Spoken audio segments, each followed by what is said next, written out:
Hey cartoon fans, what's up? Simon here. Welcome to Hannah Talk, and today I'm chatting with a really special guest. Now, this is a voice actress who's worked across a whole range of mediums, right from Western animation right down to Japanese anime, but she's best known from many Disney projects, including as the voice of Sunny Gummy from The Adventures of the Gummy Bears and Honka Muddlefoot from Darkwing Duck.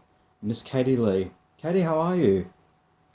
Hi, Simon. I'm great. It's nice to talk to somebody on the other side of the world. Yeah, that's certainly for sure. Well, that was a lovely introduction. Thank you. Thank you very much. That's no problem at all. And on to the first question. How did you get started in acting? Well, my report card said good student but talks too much, so I had to find something that would fit my personality, I guess. Actually, I started taking some improv classes just to. It sounded interesting to me. I never intended to be an actor. So that was my training, my acting training, and then someone noticed my voice sounded interesting and suggested I do voiceover. And I met some people, put together a demo, and was in the right place at the right time, I guess. I got an agent, and I started acting, learning on the job, more or less. Wow. And I what? know, it sounds really easy, huh? It does sound that way. But a lot of hard work always goes into it to make it happen. A lot of nervous energy. And what was it like when you got your first voice acting role?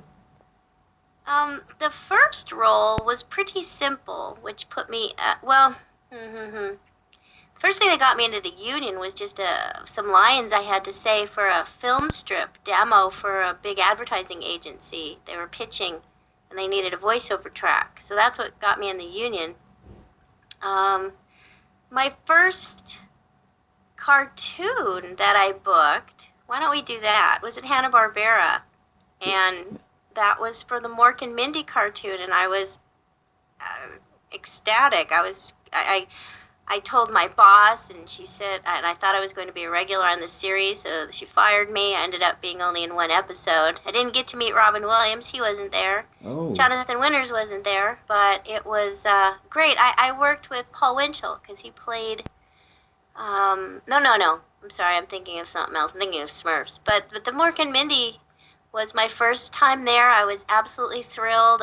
Someone took my picture, and it's actually in a textbook because I got a degree in broadcasting, and my teacher, my professor, had him for a couple classes, told me I could never be successful in TV or film because unless I changed my voice, TV or radio. And then here I was doing a cartoon, and I sent him a picture with a little note, said, "Look, I'm working at Hanna-Barbera," and he put it in his textbook in the next edition, saying, "I guess there is another type of way to work with your voice, and it's not just being a newscaster." that's definitely true. And as you mentioned with like Hanna-Barbera, like you've worked in quite a lot of projects across from a range of different cartoon studios. Like one that springs to mind for me personally was the Duckwing Duck series as Honka. What was it like doing that character and being in that sort of Oh, series? that was wonderful. That was Hunker Buttlefoot. He sounds like this. Actually, he's starring in a new comic book, too. Darkwing Duck comic book. I was lucky. I was working with the director on another show, and she brought me in to audition and said, "I want you to do that little boy voice that you do." And lucky that was her intuition, and apparently the rest of the people, the powers that be, liked it too. And it was wonderful. I got to work with Dan Castellaneta a lot, and Jim Cummings, of course, and Christine Cavanaugh, who was amazing, and it was and Dana Hill at the time too played my brother. Um, it was wonderful. It was an interesting show too because it had a different contract because it was for cable. Oh wow! Hmm. And working with those sort of cast members, as you mentioned, it must have been like a heck of a lot of fun. Like working with such an array of like amazing voice actors. Oh yeah, because there was a new one and we did a lot, right? I think 52 episodes or 100 and some. I don't know because it was made to be syndicated, not Saturday morning. So we did a lot of episodes, and there was a new bad guy every week, and it was totally. We had some recurring bad guys, And so there's a huge cast of very talented people. And, I've been blessed with an amazing career where I've worked with the best of the best, but I haven't had to usually say too much in any of my roles. So I get to really sit back and enjoy the show. That's that's what makes it so much fun. Is Oh, yeah. And one of the other roles that I remembered you best playing was in the Adventures of the Gummy Bears. And how did you end up getting into that show? Like getting the role in that show as Sonny That, Gummy? that's an interesting story, too. Yeah, I played Sunny Gummy, and I didn't know until our 25th anniversary when Jim Magon, who had created the show, he did a webcast thing, and he told the story of the Gummy Bears, which I had no idea. And when he was asked to create a TV show, he had been in the records department at Disney, and Eisner wanted a cartoon show. He went to the television Saturday morning and read the credits to see who was working. And I happened to be in a show. He saw my name and brought me into audition. Did Gummy Bears like come like after you had done Darkwing Duck, or was this before you'd done Darkwing That Duck? was before Darkwing Duck. Oh, so this was like a first introduction into the Disney world, in a way. Let me think. Well, it was the first animated series Disney ever did. Oh wow. It was the first one that aired. They did that one that year, and they also did the Wuzzles, but we aired it a minute before the Wuzzles, so we actually were the first animated series. Yeah, they never did Saturday morning before that. Wow. It's a really cool story, actually. That'd be interesting. Well, just, their goal was to try to have really good animation. That was true to Disney artwork and stuff. So it was a big challenge for the producers to make a weekly show and have as good good art as they did in their animated features. It was a challenge, and I think they did a really good job, especially with Gummy Bears. And I got to work with my idols on that show. June Foray was on that show. Bill Scott, all the voices I grew up listening. Paul Winchell was on that show. And of course, Jim Cummings came on eventually after Bill passed, and Corey Burton, Will Ryan, my buddy Will Ryan. We've done many, many shows together. Actually, we wrote a book together recently called Adventures in Oddity, because he works with me on a radio show that I've been on. I don't know if you know, Adventures in Odyssey, produced by Yeah. Focus on the Family. Yeah. It's Yes. a, Yeah. it's a radio broadcast, and we've been on over 28 years, and Will and I have worked on that, too. Wow. And So as we have a little book out, being very goofy and having fun. that's awesome. And as you mentioned with the Adventures in Odyssey radio program that you did, you mentioned that you did that started that since you started that in 1987. Is that right? I start Adventures in Odyssey. Yes, in Yes, 1987. I know that because we started it the year my son was born, so I'll never forget that. Yes. Oh wow. What was it like doing that sort of doing a radio program compared to the stuff that you've worked on, like with Gummy Bears, Darkwing Duck, and all the other Mhm. animation projects that you've worked on? What was that like? Well, to be honest, it's not that much different because maybe there's more words because there's no pictures, right, Hmm. to back it up. But in that particular show, our radio show, it was, I like to say, a God thing because they basically lifted, unbeknownst to them, our cast from Dumbo's Circus. And we'd been working with each other for 3 days a week for a year and a half. So when they brought us in the studio, we all knew each other super well. It was really easy, and it was terrific fun to create these new characters that no one could see. And radio drama was a passion, something we all really enjoyed, and there was not much of it around. So we felt very fortunate to be part of the creation, and had no idea it would last this long either. It was great. It was a great experience to be there and create those characters. And Hal Smith was part of the original cast. And he had also worked on, like I said, Dumbo Circus, and we worked on The Adventures of the Little Prince together and a bunch of stuff. So, and they brought in a lot of old radio actors to work on Adventures in Odyssey too. So we heard stories, really great stories of people's experience in radio in New York and Chicago, and just some really great old character actors were in some of the original episodes. So it was, as usual, great to be me, to get to listen and meet people and learn things that I felt very blessed to be privy to. That's fantastic, and that's the best thing, really, is experiencing all Yeah. that. And And actually, we have a new star on our show, and she's from Australia. oh wow, Her name is, yeah, Shona Kennedy. She won a contest. Oh my goodness, that's a great story. You'll have to look them up. And she sings with the Saguaro sisters that Will created, a singing trio, her sister, and her mom. But they're from Australia, and it's so funny because their mother they heard Odyssey when they lived in Australia. They moved to the States. Their daughter gets born. I'm giving you the really condensed version. The daughter tries out for a contest to play my sister. She wins. And here they are in the States working on Adventures in Odyssey. that's brilliant. That's fantastic. Yeah. And the Adventures in Odyssey is still going really strong.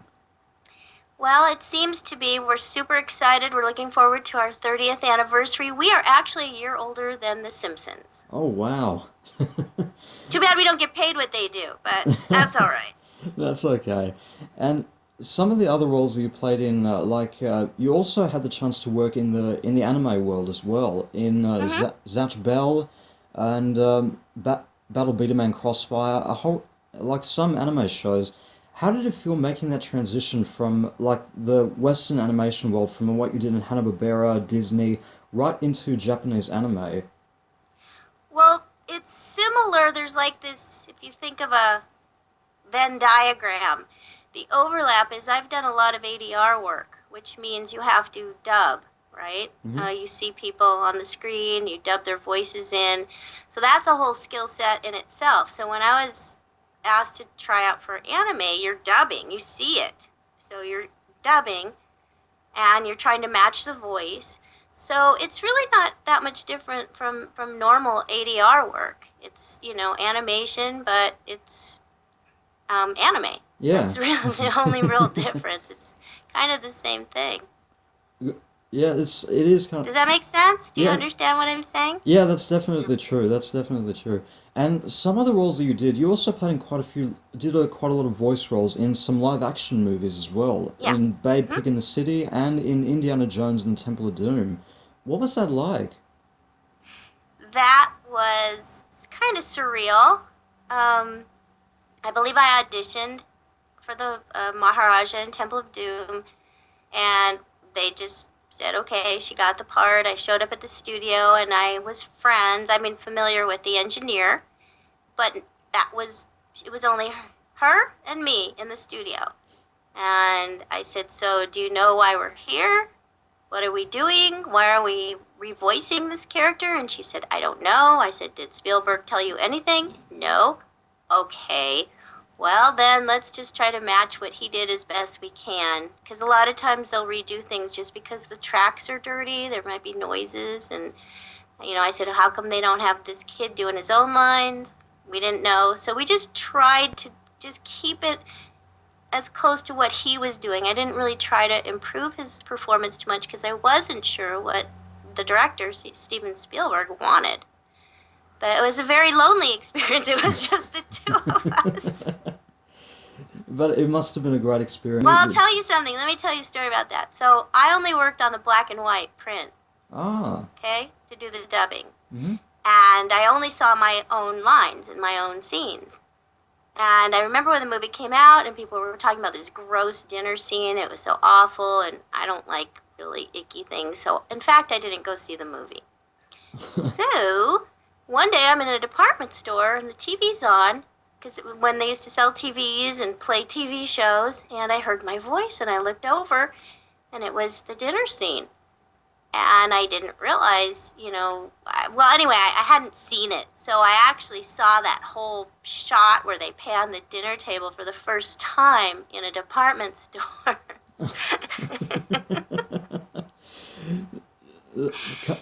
So it kind of gives you like a bit of experience from the movie itself in a way. And Yeah. So you still haven't seen the movie yet, or ever saw the movie once you did And it? in its entirety, I'm not sure that I have, to tell Ah, you the truth. but did you at least get the chance to hang out with like Steven Spielberg or any of the cast members from Indiana Jones when you did it? No, I didn't, but I did meet him in person. He directed me in a little. I did some dubbing for The Color Purple, and he was there that day, so Wow, I got to have him direct me in that. wow. And We're out, we're very minor players, those of us who do the ADR and the sweetening. You know, we're the after. We're the post production people who try to help save the movie, but we're not the stars. but it still must be a lot of fun to be involved in projects like that. Oh, it's great. It's wonderful fun. That's fantastic. And out of all the roles that you've done throughout your whole career, what has been the one role that's resonated with you the most and you feel like you could relate to as a person? Yeah, I would say Connie Kendall, who I play in Adventures in Odyssey. It's the biggest blessing of my life. It's I can't explain it. I don't know if your listeners are even familiar, but we have a huge audience. It's a Christian-based, faith-based production, and I know we've touched so many lives, and our listeners' lives have touched my life, and I'm actually writing a book about that. Fantastic.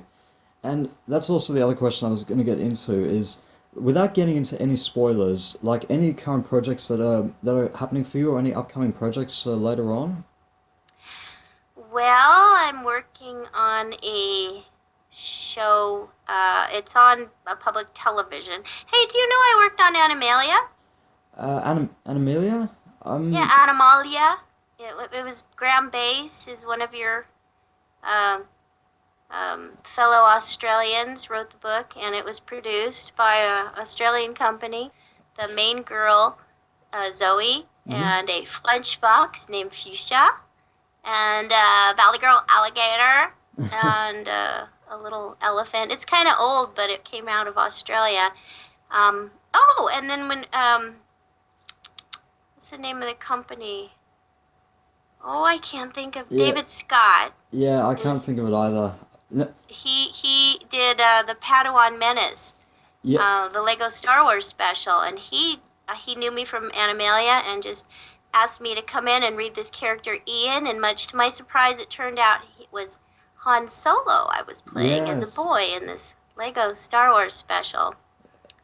Coming up, we're gonna be. I am in a show that's playing in Australia called Get Blake. For some reason, it's in every English-speaking country but America on Wow. Nickelodeon. So I play Sky, a little girl, and her mother. I play her little sister, Sunshine. Wow. So I don't get to see it here, but I think y'all can see it there. Um, what else are we working on? Some video games.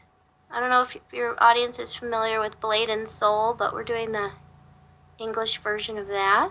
Fantastic. Um, and I can't think. I don't. You know, it's funny. You know, you do voiceover and you've done it, but it isn't out yet, Yeah, and you don't know what's coming up next. It's hard to talk about them. By the time it's out, it's old. So that's definitely true.